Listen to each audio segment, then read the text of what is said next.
हंसते खेलते लोग जो गए थे घूमने, अपनी जिंदगी के कुछ खास यादगार पल बिताने, अंदर क्रूज में तो बैठे लेकिन निकले शव बनकर। नमस्कार, भारत एक्सप्रेस देख रहे हैं आप और मैं हूं आपके साथ भावना त्रिपाठी। इस खबर को बताते हुए हम यही उम्मीद कर रहे हैं कि आगे ऐसे ही कोई भी खबर, ऐसी कोई भी घटना हमें आपको बतानी ना पड़े। हम बात कर रहे हैं जबलपुर के बरगी बांध पर पलटी क्रूज की घटना की। एक ऐसी घटना जिसका स्थल भले ही मध्य प्रदेश रहा हो, लेकिन इस घटना ने मीलों दूर बैठे लोगों का दिल दहला दिया। इस घटना ने कई घरों की खुशियों को मातम में बदल दिया, ऐसा जख्म दिया जो कभी भर नहीं पाएगा। इस हादसे ने कई घरों की खुशियों को निगल लिया। वो तस्वीर हम सब ने देखी जिसमें एक मां अपने बेटे को बचाने के लिए इस कदर लड़ी कि मौत भी उनके शरीर को जुदा नहीं कर पाई।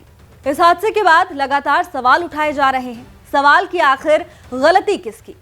सवाल ये भी कि क्या ये केवल गलती थी या फिर किसी की बड़ी लापरवाही?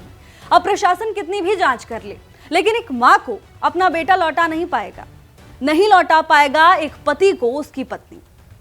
कोई सजा, कोई जांच और कोई मदद इस दुख को कम नहीं कर पाएगी। और इसी बीच इस घटना का एक और वीडियो सामने आया है। 10 सेकंड का ये वीडियो। इस वीडियो में दिख रहे लोगों पर जितना ध्यान जा रहा है, उससे ज्यादा ध्यान माहौल में पसरे तनाव पर भी जाता है। तनाव इस बात का कि अब आगे क्या होने वाला है। तनाव इस बात का कि क्या क्रूज में बैठना उनकी एक बड़ी गलती थी।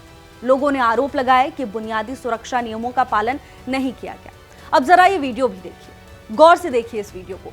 वीडियो देखते समय अपने जहन में यह भी रखिए कि अंतर्देशीय पोत अधिनियम 2021 के तहत हर यात्री को यात्रा से पहले लाइफ जैकेट उपलब्ध कराना, और न केवल उपलब्ध कराना बल्कि उसे ठीक से पहनना भी उतना ही जरूरी है।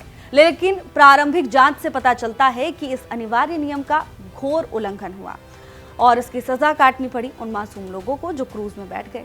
जानकारी है कि क्रूज में 40 से अधिक पर्यटक सवार थे, जबकि कथित तौर पर केवल 29 यात्रियों के लिए टिकट जारी किए गए।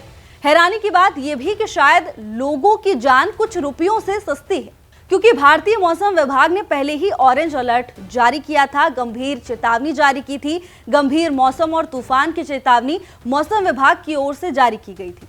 वैसे तो ये चेतावनी और पूर्वानुमान लोगों की जान बचा सकता था, लेकिन शायद लोगों की जान की कीमत कुछ चंद रुपयों से ज्यादा थी। कीमत तो है व्यापार की। जानकारी के मुताबिक अब तक इस हादसे में 9 लोगों के शव बरामद किए जा चुके हैं। कुछ लोग अभी भी लापता बताए जा रहे हैं। प्रशासन के मुताबिक अब तक 28 लोगों को सुरक्षित बाहर निकाल लिया गया है। आज हम और आप तस्वीरों को देखकर आंसू बहा रहे हैं। विडंबना यह है कि कुछ दिन बाद ये केवल एक बीती हुई घटना बनकर रह जाएगी। कुछ दिन बाद किसी को उन परिवारों के दर्द की चिंता नहीं होगी, कोई इस बात पर चर्चा नहीं करेगा, कोई इन लोगों के लिए न्याय नहीं मांगेगा। चिंता की बात यह है कि कब दूसरे की लापरवाही या लालच के लिए आप चिता बन जाएंगे, ये भी किसी को पता नहीं है। ये शब्द कठोर हैं, लेकिन ये सच है, और ऐसा सच जो शायद सभी के कानों में गूंजे। इस हादसे के बाद तो मन में एक ही बात आती है कि किसी के भरोसे मत रहिए।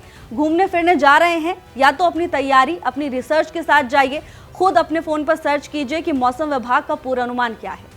देखिए, खुद के सुरक्षा उपकरण रखिए, और ये सब अगर आपको मुश्किल लगे तो घर बैठे रहिए। कहीं ऐसा ना हो घूमने फिरने की इच्छा आपको जिंदा ही ना रहने दे।